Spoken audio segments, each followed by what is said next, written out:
Well, we've all heard about this Titan submersible and how it imploded and it failed. And obviously this is bicycle channel, so what are we talking about Titan submersibles?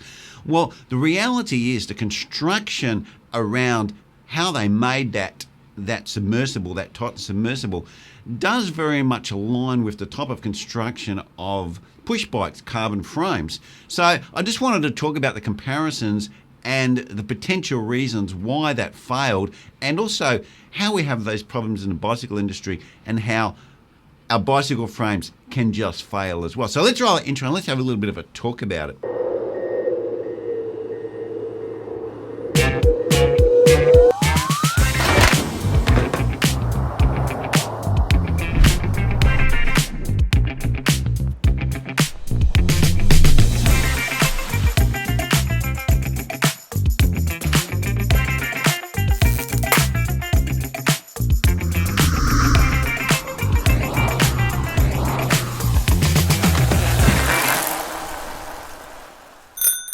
Well, this Titan submersible, how it was constructed was it was constructed of carbon fiber, which is obviously the same material we use on our carbon frames. And what it was a 5-inch thick cylindrical type section, basically just a tube. And what they did is they glued some titanium pieces that had to fit intimately onto the end. So you had to have good bonding and glued on exactly the same as the way they put bicycles together and put parts on bicycles, either parts of the frame, or we put like a metal insert and it's glued into the frame. That could be a housing for our bottom bracket, our steering mechanism, or whatever. So the construction is very similar, but the difference between a push bike and this Titan submersible, obviously the consequences relating to a submersible that's at 4,000 meters under the ocean is a lot more significant than if a bicycle fails. Yes, we can still get hurt and we probably may die, but that risk is much, much lower. We haven't got all these other factors that can kill you because of the depressurization and the pressure and all this that we have associated with a submersible at that sort of depth. But the issue that we talk about, and we have guys like Hambini and Pete talk, and Leshier Technique, especially Leshier Technique, because he does actually scan the frames with ultrasonics, and he uses a discontinuity in his sine wave or his squiggly line, if you want to call it, to be able to detect problems with the carbon fiber. And the things that he's looking for is things like wrinkles and bubbles that are in there. So if you have a wrinkle, if you have a piece of carbon and it needs to be flat because the carbon fibers work in tension, that's how they load. So if there's a wrinkle and you pull it in tension, of course, you're only relying then on the strength of the resin to stop that wrinkle unfolding. And if you have a bubble in there, of course, the bubble is air and air has no strength. So these are the issues that you can have. Now, carbon fiber is a fantastic product and it's very, very strong and lightweight. But if you don't make it correctly, what you can do is you can program the carbon fiber to fail. And this is what I believed happened with this submersible. Now, obviously, I don't know all of the facts associated with the submersible because I haven't got all the data. Did they test it between every dive? Did they do scans between every dive? Did they look for incipient faults on a regular basis of their maintenance? Or, as we said, was this just an experimental device and they followed no protocols that you would have like in the aircraft industry where they say you have to go and check this carbon part every so many flight hours? Or even if it was on a ship, you would need to have some maintenance criteria for parts every so many hours at sea or days or whatever. You need to go in there and go do some corrosion work or do something associated with making sure that part is not going to fail, because at that time span, then it's starting to deteriorate and needs some remedial work.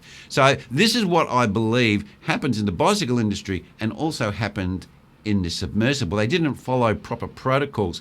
And I actually have a friend at work and he just had a very popular brand that actually has a pretty good reputation for quality. And this was like a mountain bike type device, gravel mountain bike, and he had it loaded up with the storage bags that you buy, the proper bicycle bags you attach to the frame, and he was going to go and camp out and ride up one of these trails in the mountains. Well, not mountains here, they're only hills in Perth. We don't have that high mountains. And the frame just broke, just completely collapsed underneath him. And so that's the old just riding along, and it failed.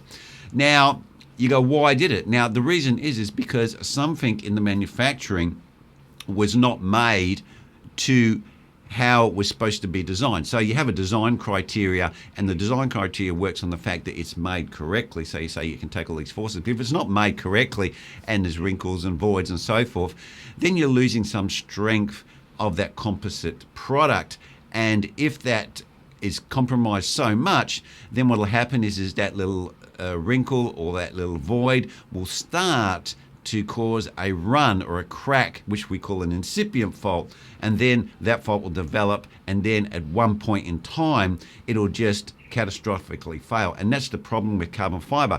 You need to use special tools to check it, because you can't see that, because the fault initiates from internally, and you can't see it until it completely fails. So this whole thing where you take your bike back to the bike shop and they undo the tape, or they take something off and they have a look at it and they go, oh yeah, it looks fine to me. Yeah, it could look fine, but that doesn't mean it is fine.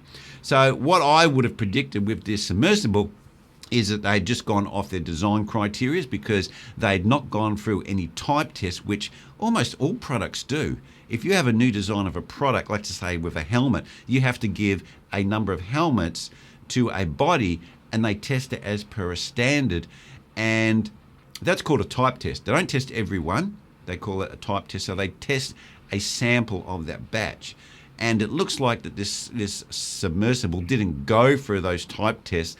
And because it was a experimental design, they weren't cautious about its capabilities. They didn't send it down like 10 times the 4,000 meters and go, has it collapsed?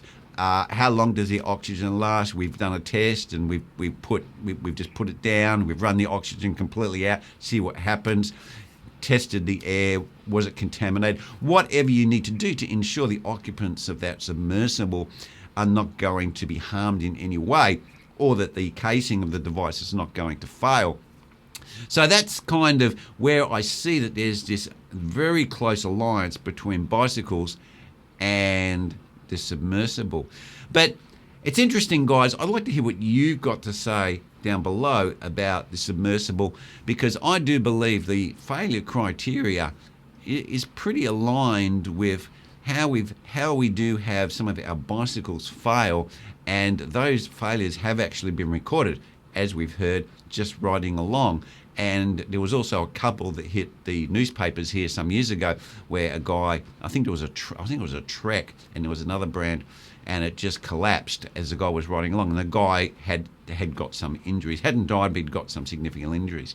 So, guys, leave your comments down below what you think about the submersible and the technique they used to design it, and also how that aligns with bicycles. I'd love to hear your thoughts on that. Well, anyway, guys, that's where I'm going to leave it, and I'll catch you next video.